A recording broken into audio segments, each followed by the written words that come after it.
Hello everyone. L- Let's start with our new video of commemorative coins. और last जो हमारा video था उसमें हमने स्टैंडर्ड सर्कुलेशन जो कॉइन्स हैं हमारे कॉमेमोरेटिव कॉइन्स उसमें ओएनजीसी के टॉपिक तक डिस्कस करा था। और ओएनजीसी के बाद जो इशू है वो है जगत गुरु श्री नारायण गुरुदेव के टॉपिक के साथ। और इन कॉपर निकल और स्टेनलेस स्टील दोनों ही मेटल्स के साथ अवेलेबल हैं।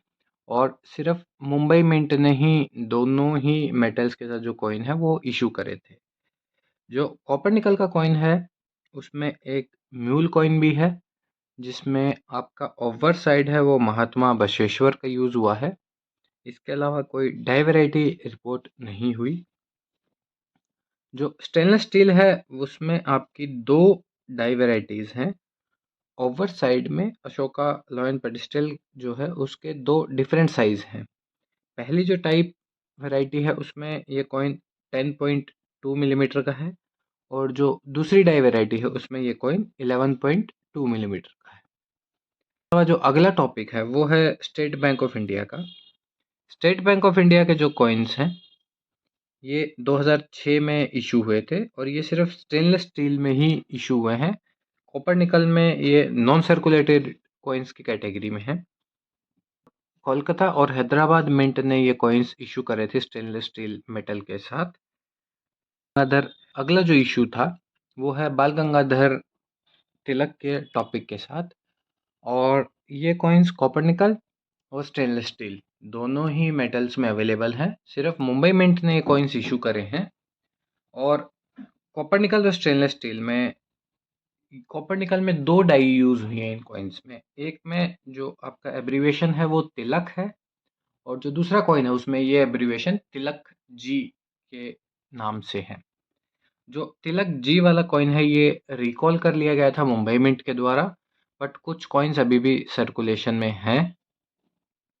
और 2007 में ये कॉइन्स सबसे महंगे कॉइन्स में से भी एक हैं। जो तिलक जी वाला कॉइन है अच्छी कंडीशन में ये अच्छी वैल्यू के साथ मिल जाता है।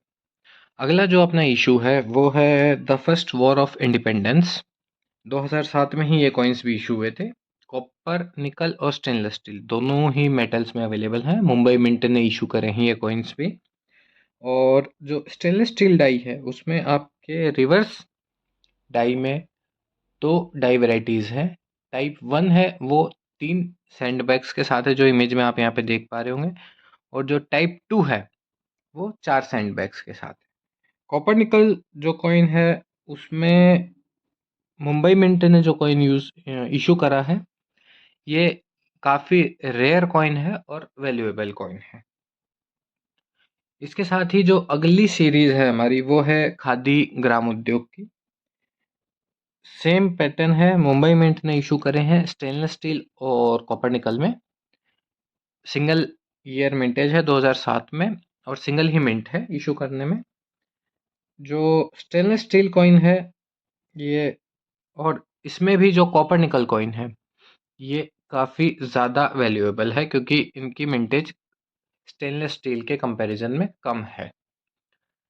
लास्ट जो हमारा कॉइन है वो है शहीद भगत सिंह के इशू के साथ। ये हैदराबाद और कोलकाता मिंट ने इशू करा था। और जो हैदराबाद मिंट का कॉइन है ये प्लेन और सिक्योरिटी एज दोनों ही डिज़ाइंस के साथ अवेलेबल है। कॉपर निकल में ये कॉइन्स नहीं इशू हुए थे, सिर्फ स्टेनलेस स्टील में कॉइन्स इशू हुए थे। और ये लास्ट कॉइन्स हैं जो कि स्टेनलेस स्टील और कॉपर निकल की सीरीज़ के हम कह सकते हैं कि इशू हुए थे। इसके बाद से जो कॉइन है वो निकल ब्रास के कॉइन्स हैं। और अगले वीडियो में हम डिस्कस करेंगे जो हमारे निकल ब्रास के कॉइन्स हैं उनमें डाई वैराइटीज़, एज वैराइटीज़ और म्यूल कॉइन्स कहाँ-कहाँ और कौन से मिंट में अवेलेबल हैं।